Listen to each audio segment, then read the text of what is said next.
I'm Bob Knight. I'm the director of the Springs Institute. One of the founding members of the Ichetucknee Alliance, was on the board for a number of years, and now I'm an advisor on the advisory board for the Ichetucknee Alliance. Continue to have a lot of interest in the Ichetucknee. One of the main projects we're working on right now is a detailed environmental study of the Santa Fe River and all the springs that feed it, including the Ichetucknee. And it's great to be up here in Columbia County. I wish we had thousands of Columbia County residents here tonight to better understand just how important the Ichetucknee is for the county, for the future of the county. And there's a lot of effort that's gone into protecting the Ichetucknee. In fact, the Ichetucknee is probably one of the easiest big spring systems to actually restore out of all the spring systems. It's one of the least damaged systems in the state. And that's part of my life's goal, is to contribute to the restoration of the Ichetucknee so that my kids can share the image of the Ichetucknee I had when I first went there in the 1970s. But the Springs Institute was started in 2010. Our mission is to provide and communicate credible science. In other words, we want to be the most trusted source of information on springs, the ecology, the health, the restoration, the wise management of springs in the state. The Florida Department of Environmental Protection used to play this role when Jim Stevenson, who you may know, was with the Florida Park Service. He started the Florida Springs Task Force under Governor Jeb Bush, and he led the Springs Working Group at that time. He continues to sit on the working group for the selection of Springs grants every year with the TAG grant program. But anyway, he got this started. He inspired me. I worked with him on working group meetings for years, and then when he essentially backed off, Jackie Solik and I pulled together the Ichetucknee Alliance and got it going. And we're glad that it's an advocacy group that's continuing to grow, and we fully support it. And I hope the people of Columbia County would become more aware of just how important the Ichetucknee Alliance is to the future of your county. The Springs Institute is nearby. Like I said, we're in High Springs. We do monitoring of springs. In other words, we continue to contribute to the science about springs. Are they getting healthier? The state's spending over $100 million a year on springs restoration. And the question is that doing any good? We not only direct the Springs Watch groups, like the Ichetucknee Springs Watch group is the second oldest one in the state. We have one at Silver Springs, it's older. But that group's been gathering data for over 5 years, I think 5 years. And it continues to gather data on a routine basis that helps us see the baseline health of these things. It's like going to the doctor's office for regular checkups. When we go out, we're the doctors that check the pulse of the Ichetucknee, literally. And we're doing community education. Our goal is really to educate people. We're not an advocacy group. The Springs Council is an overarching advocacy group for springs in Florida. The Springs Institute is the science arm of really being able to provide trusted science on the health of the springs. So I'll just give you the summary right at the beginning. The Florida Aquifer overall, the Florida Aquifer supplies the water we have over 1,000 springs in North Florida, the biggest concentration in the world of springs. Some of the biggest springs in the world are here. In fact, a large number of them are here. The Ichetucknee is one of those very large spring systems, well over 100 cubic feet per second, which makes it much bigger than a first magnitude spring. It's actually equivalent to almost 2.5 first magnitude springs. But all the springs are being affected by the competing use of humans using the aquifer, the groundwater from the Florida aquifer. Every glass of water that we pull out of the ground in our private wells or in our city wells is one less glass of water that comes out of our springs. That's where all this rain that used to recharge the aquifer would come out of the aquifer at the springs. But now there's a lot less water coming out of the springs. And the Ichetucknee is one of those that's affected.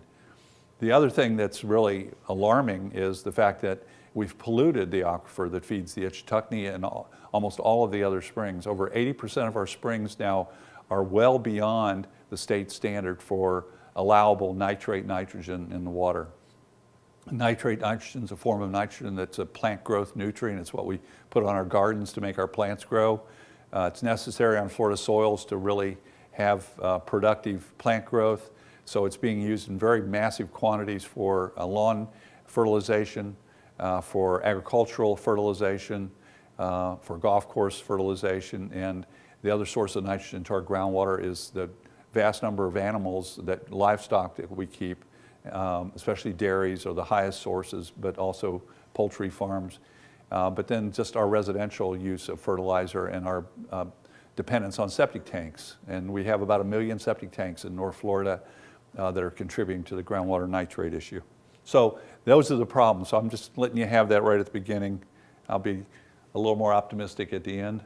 I want to give you just some background. A lot of you have heard the background before, but I'll just show it to you once again. The Florida Aquifer is one of the most amazing aquifers in the whole world. This is a picture inside the Florida Aquifer. It's pitch black in there. In other words, it's scary as shit when you're underwater and this picture is over 200 feet down in the aquifer, and they're in a cavern full of water. It looks like they're floating in air because the water's crystal clear, and when you turn the light out, it's as freaky as can be because there's absolutely no light. But when you turn the light back on, it is beautiful what you're seeing. You're seeing the internal working of our water supply. We are unbelievably fortunate in Florida to have received this endowment that we've conservatively estimated is worth over $10 billion, the endowment of the Florida Aquifer and its propagation of our springs. It is constantly supplying us value through the water that we use out of it, the water that comes into our springs, and the springs that feed the rivers. All of our rivers here in North Florida are dominated by spring flow. The Swanee, the Santa Fe, the Ichetucknee, the St. Johns, even the Apalachicola. These rivers are essentially spring runs, or they were historically, where more than 50% of their base flow was from springs. And that's the definition of a spring run. So you know the Ichetucknee River is a spring run because it's almost 100% spring flow, but the Santa Fe is well over 50% of its flow. The average flow in that river has been spring flow in the past. So that water all comes from this aquifer, the same aquifer that we put our wells into and pump all of our water needs out of, instead of relying historically like we did on rainfall for water and shallow wells. We now you can put a well anywhere in North Florida and hit the Florida Aquifer. The water in the aquifer comes from rain, all of it does. It rains here, it rains in Georgia. The Florida Aquifer extends all the way up into South Carolina and through Georgia, under all of Florida and west into Alabama and Mississippi. It's 100,000 square miles of area that contributes flow to our springs. And the springs, the amount of rain that is recharged the Florida Aquifer on an average basis daily is about 12 billion gallons every day. It's a lot of water. All of our water needs in Florida, not counting power plant cooling, are about 6 to 8 billion gallons a day. So more than that is being recharged to the Florida Aquifer every day. That all used to come out of the springs. That was the natural discharge point from the aquifer. You can only put so much water into a storage tank, the limestone, before water has to come out. Water goes in, water comes out, and there's a water balance. So it's 12 billion gallons going in on average, 12 billion gallons coming out in the springs 100 years ago. That's what was coming out of our springs on average. We're down 30% lower than that now. I can just tell you up front, because of pumping, we've reduced the flow in our springs by over 30% as an average over the 1,090 springs in Florida. The extent of the aquifer, like I said, South Carolina, Georgia. This is the limestone platform that Florida is on. This is all under the ocean right now. Of course, the ocean levels are rising, so Florida is getting microscopically smaller on this figure. But the Florida platform goes way out here. That's all limestone, and there are previous sea level stages that were 300 feet lower than where the ocean is right now. 300 feet lower, just as recently as 20 to 30,000 years ago. And so the ocean, the beach was out here on the Gulf side. This whole platform has been exposed to rainfall whenever the ocean levels were low, and that has dissolved the limestone. That's created, first of all, the conduits and caves in the aquifer, the storage in the aquifer, and the springs. The springs are just holes in the aquifer where water can come out. In fact, that's what a spring is. It's just a hole, it's like a sinkhole where there's enough pressure of water in the aquifer. The pressure is up here. The aquifer levels are high enough and under pressure to drive water out of the spring here at Gilchrist Blue.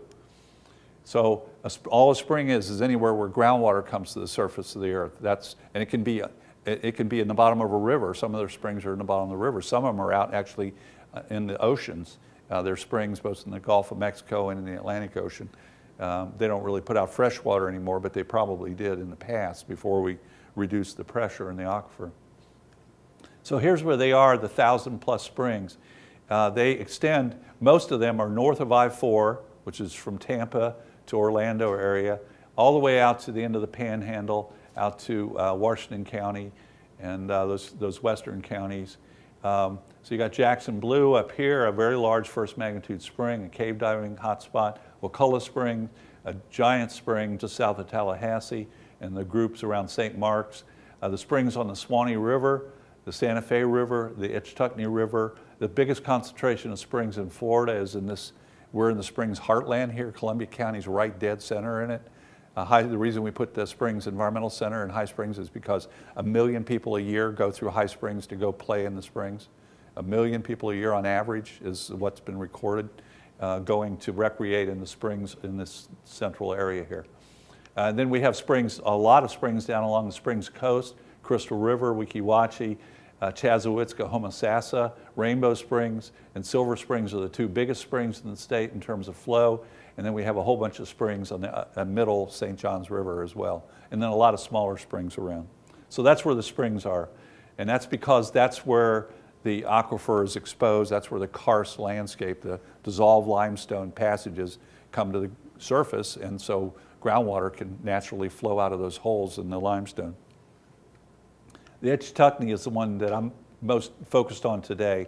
And the Ichetucknee is this little trace here. Of course, there is a trace that comes all the way up here to Lake City, all the way to Alligator Lake. That's the former channel of the Ichetucknee River.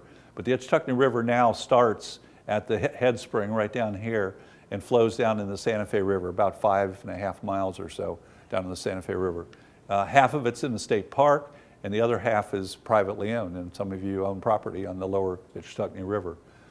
The size of the area that supplies water to the Ichetucknee, it's called the Spring Shed, or the groundwater contributing basin, includes all of Lake City, way up above I-10 up here, darn, what's the name of the pond over here? Ocean Pond over here, Olustee, that area, all the way west to past the junction with I-75, way west of I-75, and then down the property right around the spring. This whole area contributes flow to the Ichetucknee, and that's about 420 square miles. So what's that, about 300,000 or 400,000 acres contributes flow to the Ichetucknee. That's how much land it takes with the recharge. Only about 6% of the rain that falls on Florida actually recharges the aquifer. With that recharge over that area, the average flow at Ichetucknee in the past was about 230 million gallons a day, about 360 cubic feet per second, which is equivalent to 3 first magnitude springs, a very large system. And there's 7 or 8 major springs in the Ichetucknee, and then a lot of cracks and crevices that put out water as well. So that's where Ichetucknee is, if you didn't know it. I'm sure you all do. So how do we judge if a spring is healthy? Well, that's what we focus on at the Springs Institute, what my major professor, Howard Odum, originally developed the methods for this. We look at attributes. We look at physical attributes, chemical attributes, and biological attributes. These are the environmental conditions that affect the health of an ecosystem or an environmental system, like a spring. And there's only certain ones that we can measure conveniently or afford to measure or have been measured in the past. Typically for physical attributes, the flow volume is probably the most important sign of a spring. It's basically how much blood is in this living organism. A spring essentially has all the qualifications of being a living organism. They actually even breathe day and night oxygen into the water. They're just amazing. And it looks, if you look at the dissolved oxygen in a spring, it looks just like an electrocardiogram of your heart beating in rhythm. And the spring does that every day as the sun comes up and down. But anyway, that flow volume is the factor, the most important factor affecting the health of a spring. The temperature variation is a sign of a spring. If a spring has declining flows, its temperature will start varying over a wider extent because, groundwater comes out of the ground at 72 degrees here. We all know that. There's even a beer named after it now in Gainesville. But But so a lot of temperature variation is a bad sign for a spring, and springs are adapted to very narrow temperature ranges. Water clarity, for those of you that swam in the Ichetucknee more than 20 years ago, you remember you could see more than 100 feet through the water, even downstream, and now you're lucky to see 20 to 30 feet downstream in the Ichetucknee.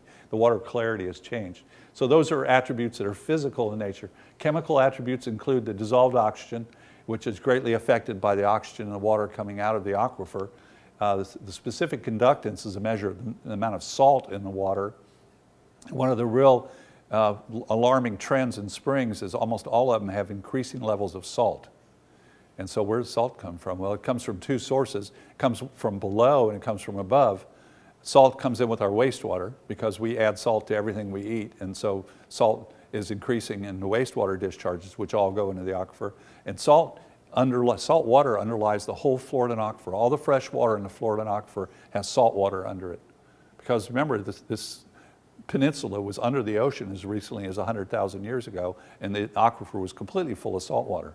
The only reason it's not full of salt water now is because ocean levels fell, or the continent came up. There was a combination of the two, and the rain pushed that salt water out over a period of 100,000 years, and now that's why we have fresh water. But it's just a bubble of fresh water. At the coast, the aquifer is full of salt water. In the middle of the state, the freshwater bubble is the thickest. It's like a water bed floating on the salt water that's more dense. And so rising salt levels in the aquifer are an alarming sign that we're pumping so much water out of the aquifer that we're changing that balance. In fact, the physics tells us for every foot the aquifer declines, there's a 40-foot rise in the saltwater freshwater interface at the bottom of the aquifer. And so the aquifer levels in the Lake Butler well near here have declined about 35 or 40 feet over the last 50 or 60 years.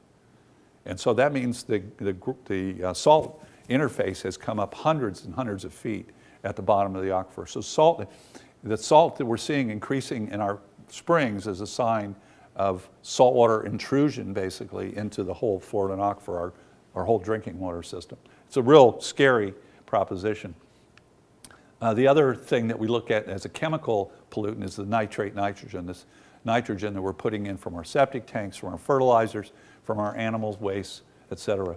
And then biologically, we look at, why do we love Ichetucknee? Well, God, it's beautiful. It's got beautiful plants in it.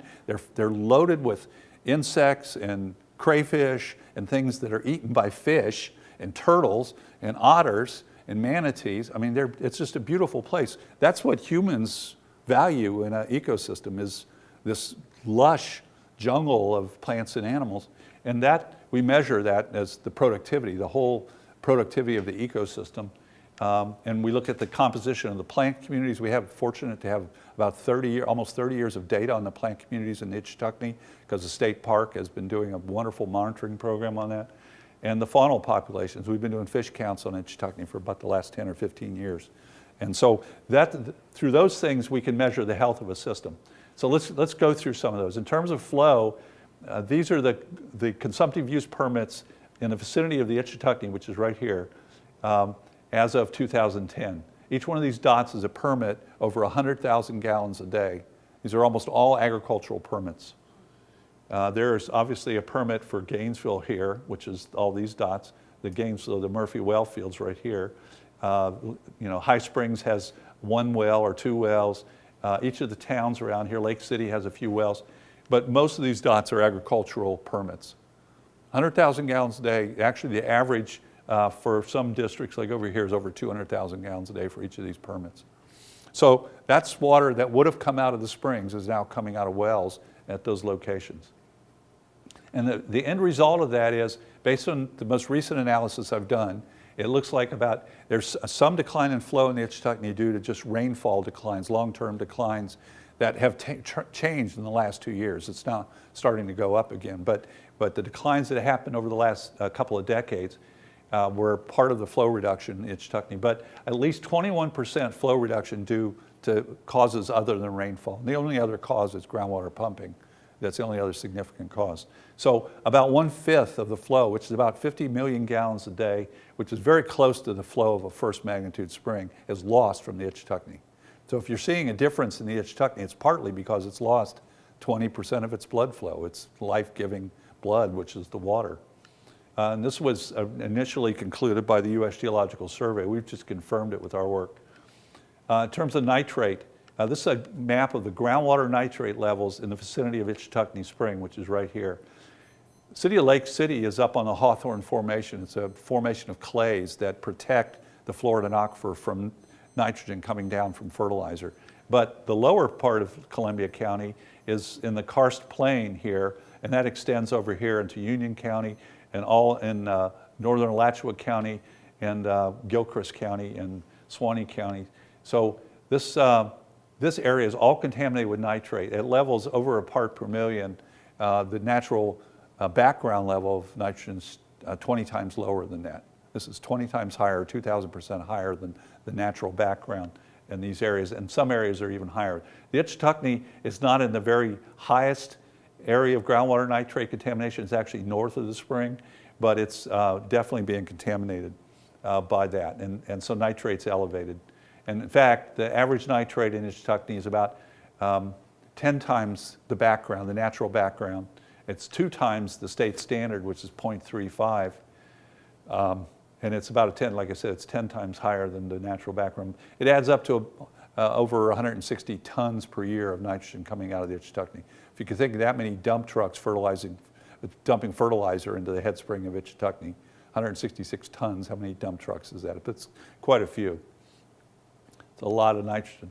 So we graded Ichetucknee back in 2008, and based on data up through 2008, and then in 2016, the grade went from, just in that 8-year period, from a B- to a C-, with the lowest grades related to discharge, the fact that the discharge is down so far, about 305 CFS compared to 360 CFS.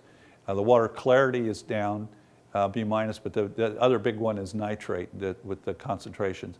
Actually, at this time, it was 0.79 for the springs that we were looking at. Actually for the biological indicators, gave an F for fish biomass. The fish have declined in Ichetucknee. I don't know if you've noticed this, but the data that we have indicate that the fish populations in Ichetucknee are much lower than they used to be. And the submerged aquatic vegetation has undergone some changes, and then the efficiency, the photosynthetic efficiency and productivity has gone down. So what's causing that, and what can we do about it? Well, at the Springs Institute, we're doing a project called the Blue Water Audit. It's basically an audit of the Florida aquifer in Florida. And this is your water footprint. Every one of us contributes to these problems at the Ichetucknee. Every one of us either discharges some form of nitrogen in our waste, or uses some fertilizer, or eats some meat that is from a fertilized pasture or whatever. We're all contributing to this. And we're all using groundwater. Every one of us, if you've got a glass of water or a cup of tea or anything around here came from the Florida aquifer. We all have a water footprint, and that's what we're analyzing. So the 2 main factors in this are the amount of groundwater we're using, the net consumption, and the nitrogen that we're loading to the aquifer. That's a measure of our personal footprints. And we're trying to analyze the data so that we can let everybody know what their footprint is, and so that the public at large can see whose footprints are the biggest and decide if those are things that need to be changed. And of course, they're typically municipalities and agricultural producers. So this is the Santa Fe River. This is the Olustee Creek. This is the Ichetucknee coming in here, and this is where it joins the Suwannee River south of Branford, which is up here. So this is the Suwannee River flowing down to the Gulf of Mexico. This is the results of the Blue Water Audit for nitrogen loading to the groundwater. From each of these properties, every one of these properties we've assessed individually its nitrogen loading through the best available data. This is what we're calling the Blue Water Audit. And these dark red areas are averaging over 20 pounds of nitrogen per acre per year. That's their nitrogen load. While the average person is down, in the range of less than 1 pound per acre per year.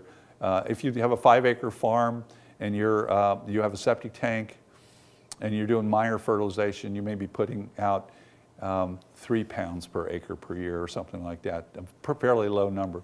But the biggest pollutant sources are easily identified by this kind of analysis. They're usually row crops or intensive improved pastures or places like dairies and things like that.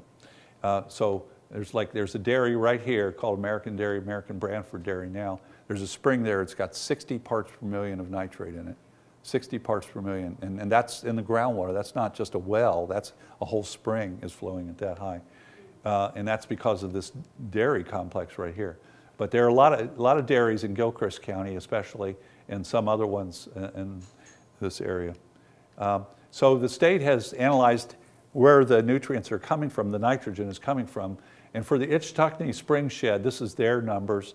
They're saying about 56% is from ag, about 27% or a third is from urban, about 15% is natural. And the rest is from, well, that's the atmospheric, so yeah, 30, 42, yeah, that's about almost 100%. So livestock waste and farm fertilizer are the two biggest contributors. Septics, of course, there are a lot of septics here in Columbia County, but there's not an enormous number, and then urban turf grass fertilizer are the main problems.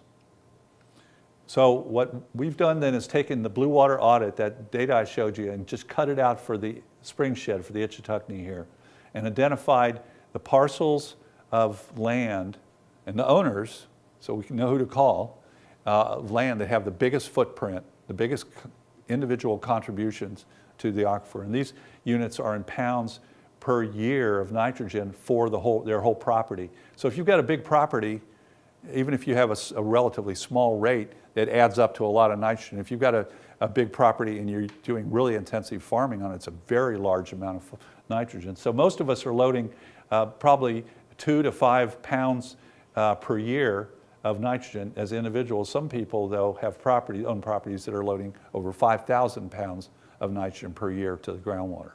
This is what's actually going into the groundwater. We also have a map like that for groundwater use. And these are locations where there's irrigated agriculture, these dark spots. Over 100,000 gallons per day is being used on these properties. I don't remember what Lake City is, but it's several million gallons a day. I think it's about 2 million gallons a day of groundwater is being used up here. Anyway, by having these maps, we can prioritize where to go to clean up the problems the fastest and the cheapest. So we did that for the Ichetucknee. We came up with the top 20 contributors in terms of aquifer footprints, both in terms of nitrogen load and groundwater use. And we found that if we could stop the intensive practices on these 20 properties, we would reduce the nitrogen pollution to the Ichetucknee by about 93,000 pounds a year, just from those 20 properties. And we would return about 2 million gallons a day of flow. Remember I said we've lost about, I think it was 50 million gallons a day of flow at Ichetucknee. So we could return that much. Well, that's pretty interesting. You know, what's it take for a farmer to lease their land to you and then you just put it into fallow? Well, about $200 an acre per year is the going rate, $200 to $250 an acre per year. So we've done that for the Ichetucknee. We've done some calculations. Those top 20 properties averaging almost 5,000 acres at $200 per acre per year, about $1 million a year, and you could reduce about 15% of the loading of nitrogen and water loss at Ichetucknee. You could restore about 15% of the environmental health of Ichetucknee back. Now, we don't need to go 100%.